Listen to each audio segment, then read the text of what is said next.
এই শীতের মরশুমে যদি খাওয়া হয় গরম গরম আলুর পরোটা, তাও আবার শীতের বেশিরভাগ হেলদি সবজি দিয়েও যদি হয় ভেজিটেবলস পরোটা, তাহলে আর বলাই যায় না। মুখে লেগে থাকার মতন আলুর পরোটা, বলতে পারো ভেজিটেবল পরোটার রেসিপি নিয়ে চলে এসেছি। তো দেখো, প্রথমে আমি কিছু ভেজিটেবলস যেমন ফুলকপি, গাজর, মূলো, আলু, কয়েকটা গোটা লঙ্কা, মানে কাঁচা লঙ্কা আর কি, বয়েল করে নেব। বয়েল করে নিয়ে তারপর জল ঝরতে দিয়ে দেবো। তারপর ঠান্ডা হয়ে গেলে একে একে সমস্ত ভেজিটেবলসগুলোকে একটু ম্যাশ করে নেব। ম্যাশ করে নেওয়ার পরে আমি এদিকে একটা প্যানের মধ্যে একটু তেল দিয়ে দিয়েছি। সাদা তেল, সরষের তেল অপশনাল, দিতে পারো। গোটা জিরে দিলাম, আর দিলাম এখানে একটু হিং ফোড়নে। তারপরে দিলাম বেশ অনেকটা আদা কুচোনো, বা তোমরা গ্রেট করে নেওয়া আদাও ব্যবহার করতে পারো। তারপর যে ভেজিটেবলসগুলো ম্যাশ করে রেখেছিলাম সেগুলো সব এখানে দিয়ে দিলাম একটা বাড়িতে তৈরি করে রাখা ভাজা মশলার গুঁড়ো, জিরে ধনে এর মধ্যে আছে, আর দিলাম একটু হলুদের গুঁড়ো দিয়ে মশলাটা দিয়ে ভালো করে এখন ম্যাশারটা দিয়ে ভালো করে যত সম্ভব আর কি ম্যাশ করে নিচ্ছি।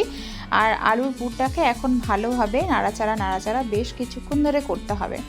তারপর আবার একটু নাড়াচাড়া করার পর পরিমাণ মতন লবণ, পরিমাণ মতন চিনি, একটুখানি মিষ্টি দিলাম, আর দিলাম আমি একটু পাওভাজি মশলা। আমার কাছে ছিল তাই দিলাম, তোমাদের কাছে না থাকলে তোমরা না দিতেও পারো, একটু ম্যাগি মশলা অ্যাড করতে পারো এর বদলে। আর দিলাম লাস্টে কিছু ফ্রেশ ধনেপাতা কুচোনো। এখন তো শীতকালে এই ফ্রেশ ধনেপাতা অ্যাভেলেবেল থাকে, তাই ধনেপাতা কুচোনোটা দিলাম। তারপর দেখো বেশ অনেকটা টান হয়ে যাওয়ার পরে আলুটা নামিয়ে নিলাম। এখন এই পুরটা ঠান্ডা হবে, ততক্ষণে চলো আটার ডোটা বানিয়ে নিই। ময়দা মাখবো, মানে আটা মাখবো আর কি। তো এখানে আমি 2 কোটো আটা নিলাম আর 1 কোটো ময়দা নিয়েছি। তারপর লবণ, একটু মিষ্টি আর একটু সাদা তেল দিয়ে ময়দাটাকে ভালো করে মাখিয়ে বেশ কিছুক্ষণ রেখে দিয়েছিলাম। রাখলেও হবে, না রাখলেও হবে। তো বেশ কিছুক্ষণ থাকার পর আলুটা ঠান্ডা হয়ে যাওয়ার পর দেখো আমি এখানে যেমন করে পিঠের পুর ভরা হয় সেরকমভাবে আলুর পুরটাকে বেশ অনেকটা পরিমাণে কিন্তু ভরে নিচ্ছি।